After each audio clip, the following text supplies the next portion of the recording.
on our way. Is your wife, she's from Nashville area? No, she's from the Milwaukee area. Oh. So How did you meet then? in at Belmont University in Nashville. Oh. So I went there for music business and did that for a semester.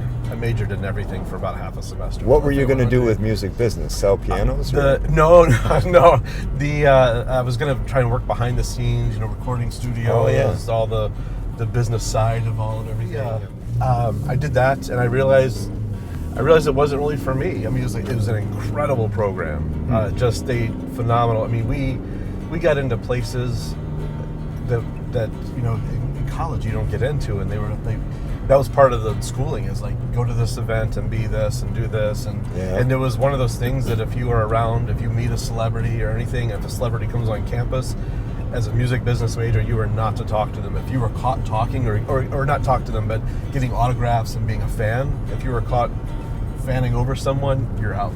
Wow. So it was like there was no self-restraint. Yeah, it was like you be professional, and that's what this business is. You're not a fan, and that's what it is. And so, but it was such a great program. I just realized, like, that's not what I'm called to do. And there was a guy that came to campus, gave a talk, and he just said, you need to do whatever you have a passion for doing, and if you don't have a passion for it, then get out of it. And I thought, oh my goodness, like, yeah.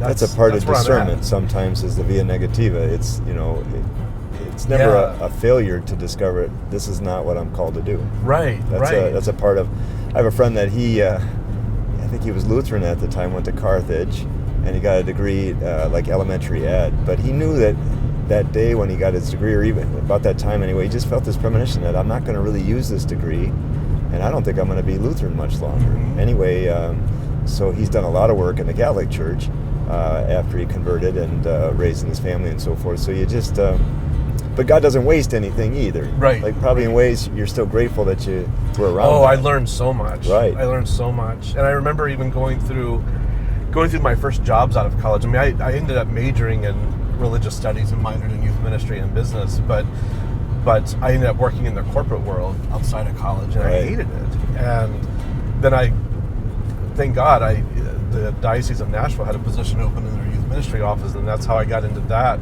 But I remember thinking, I kept thinking, like, why did I go through all those jobs that were just terrible, and people treated me poorly, and it was just bad. Right. And then I started thinking about it. It was like, when I got the job with the Diocese of Nashville, the light bulb came on. It was like, oh, I went to those jobs because I learned how to work with people.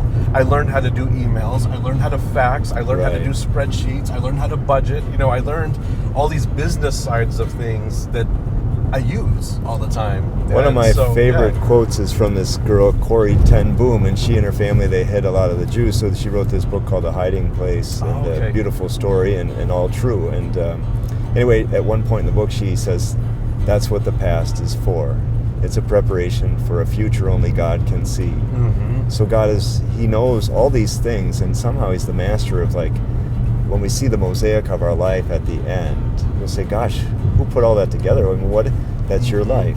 Yeah. And you'll see how God is so good to us. And and we say, well, what about the things that were just wrong and sinful? Well, if you've repented, I mean, if you've made your peace with God, He forgives and forgets, takes away the sins of the world. Yeah. And somehow you can be a better person than if you'd never gone through that. Now that is a miracle. That's not something we could explain except by God's supernatural grace. But a lot of us, we'd like to go back and white out some things in our past. But if we did, we'd be a different person. Right. And not necessarily a better person. Right. Maybe that was the only way for us to become humble, compassionate, learn to imitate Jesus, who loves sinners. He's good to sinners. He sees their dignity long before they do, and he had a way of loving them that some of them, not all, but some of them responded. They changed. Others said, maybe some other time, but I'm having too much fun right now to follow you. That's right. But the Lord knew what He was doing, and He never really has changed His plan. This is the one that He's stuck to all His life. So, all those things that you learn, I mean,